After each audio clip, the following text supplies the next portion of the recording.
Hey guys, welcome to Wellness Wednesday. It's Janelle here from JanelleEmma.com. Now I want to talk to you today about, are you a proactive person or a reactive person? Obviously we can be proactive or reactive in our life in any way. It could be to do with our job, it could be to do with our kids and our family, in everyday life stuff. But today I want to talk to you about being proactive or reactive with your wellness, your well-being and your health. So obviously a proactive person is someone who's taking control of the situation and thinking about doing it before the problem gets worse, or before there's any problem that occurs. Whereas a reactive person is someone who waits for the situation to get really bad before they react on it. It could be something like you've got a really bad sore foot, so you're reactive because you're waiting for that foot to get so bad that you can't walk on it before you go and go to the doctor or do something about it. Whereas the proactive person is obviously someone who will, try and fix that problem with their foot, or go and see the doctor straight away as soon as it starts to get a little bit sore. That's the proactive person. So, you have to think to yourself whether you are proactive or reactive within your health and your well-being. And it can be just little things like, are you proactive with getting up off the couch? Or, a reactive person will not get up off the couch until someone tells them to. Whereas the proactive person will get up, they've been on the couch for 20 minutes, they'll go and get up and start moving their body again because they know that that's really good for their health to keep moving and not sitting too long. It's the same with a reactive person. Will, when they're really stressed out, they will go and look for chocolate or sugary foods or some sort of cake or something to try and calm their stress levels. Whereas the proactive person knows that by eating healthy throughout the day, high quality fats within their diet is going to help their stress levels more to start with. It helps the serotonin and the dopamine in the brain, gives it all those good feelings in the brain, which helps your stress levels. So, the proactive person knows that that's going to be better for you than going for those sugary foods. Now, I want to talk to you today about 3 tips that I like to look at when being proactive in your health and your well-being. And the first one is to cut out a lot of those grains and those sugars within your diet. So these foods are really high stress foods. We know that. They cause inflammation in the body. They cause the body to be overloaded and not work as well. And your digestive system can't process those sort of foods really quickly because it's under high stress trying to do that. And it also increases your blood sugar levels, which means that, that causes diabetes. It can cause cancer later on in life. It causes mood swings. And that's because of that chemical imbalance that it's doing in the brain, not just for the gut trying to work out how to digest it properly, but also the brain has to work in an overload state as well. So cutting out grains and sugars, I think, is a really big thing. And I know for my family, it's helped and worked out really well. So my partner, by cutting out sugars and grains, has lost a lot of weight, and he's now using high-fat foods because he knows they're good for the brain, they're good for the gut, and they're good for, all the cells of the body. The high-fat foods are, as long as they're the really good nutritional high fats. The next one is start meditating. So this balances out the chemicals in your brain. So if you're getting rid of those grains and the sugars and then you start meditating, you're going to get that real balance of chemicals within the mind. And what that's going to do is obviously decrease your stress levels. So instead of going for that sugary food or that bar of chocolate to try and reduce your stress, which in the end is going to make you more stressed and the body go under more pressure. If you're meditating, that's increasing the serotonin, the dopamine, all those feel-good brain activity that goes on. And it's going to set your day up. If you do it in the morning, it sets your day up for a really good day. You start to get into that mindset of being very positive right from the start of the day. You can do it at the end of the day as well, but I think meditating at the start of the day, from what I've learned, is really important because it sets the day up for way more positivity, way less stress, especially if you have kids. I know this for myself, with having 2 kids at home with me. Being less stressed, straight away in the start of the day means that the rest of your day starts to run and flow better as well. I think meditation is really good.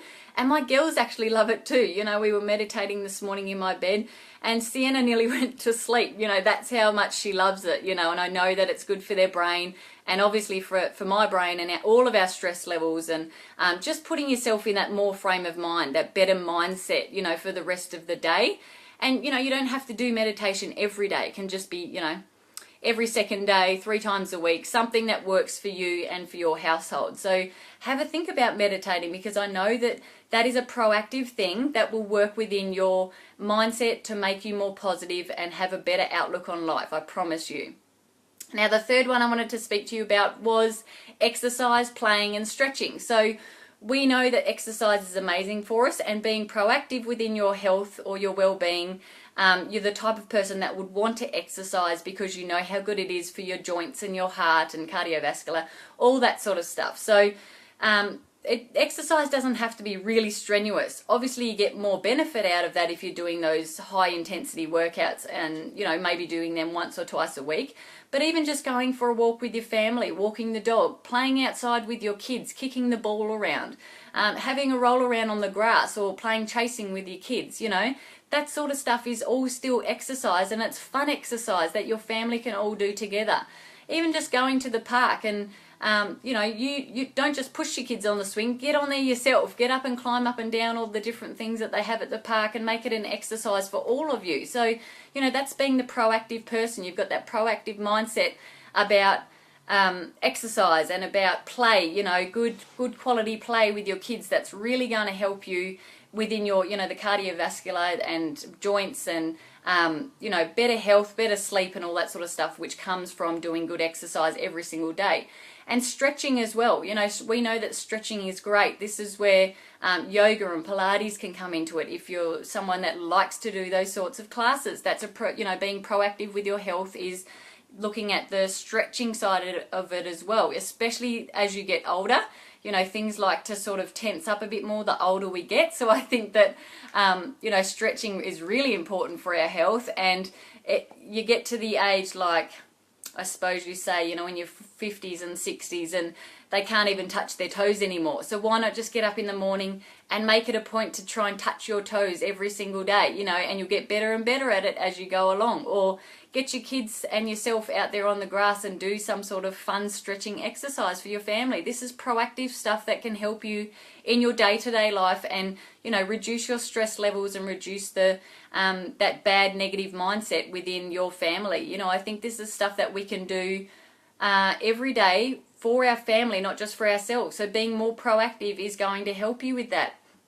So like I said, there were 3 points there. Cutting out lots of grains and sugars because they cause overload in the body and inflammation.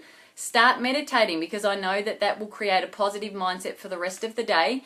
And then exercise and play and stretch. You know, make sure you make a point of doing that every single day or every second day with your kids. And they love it. Your kids love it as well. You know, this is something that they want to be doing with you, and they find that you know, they don't want all of your time all the time. They want quality time, quality, you know, over quantity. So I just think that if you have kids and you're more proactive around them, you know, they are going to grow up to be the proactive person as well instead of the reactive person. So I just think that that's really important. And, you know, even things like reading, you're creating more of a in the mind, you know, you're learning more, you're creating more knowledge for yourself, and that's only going to benefit you no matter what. You know, reading is very important for us, and our kids love to read, so why not do that as well? So yeah, I just think that this is some stuff that we need to look into. Obviously, being proactive over reactive can work in any way or any situation in your life, and especially, you know, with work, if you're your own leader or your own boss, then, you know, you've got to be more of a proactive person for your team and for your business to move forward quicker rather than just waiting for things to happen before you act on them. You know, I think that that's a big thing. So I think I've gone over everything there. Yep, cool. So I thank you all for listening in. Hello Megan, hello Christy, how are you both going? And please like or share or comment this if it was of value to you. So I'll be doing these Wellness Wednesday tips every single Wednesday, obviously, and I'm hoping that they can help you out within your life and within your wellness and well-being for yourself. Please subscribe to my videos if you want to watch these Wellness Wednesday tips every single Wednesday. You can subscribe to my videos to watch them, and I'll see you all on the next video. See ya.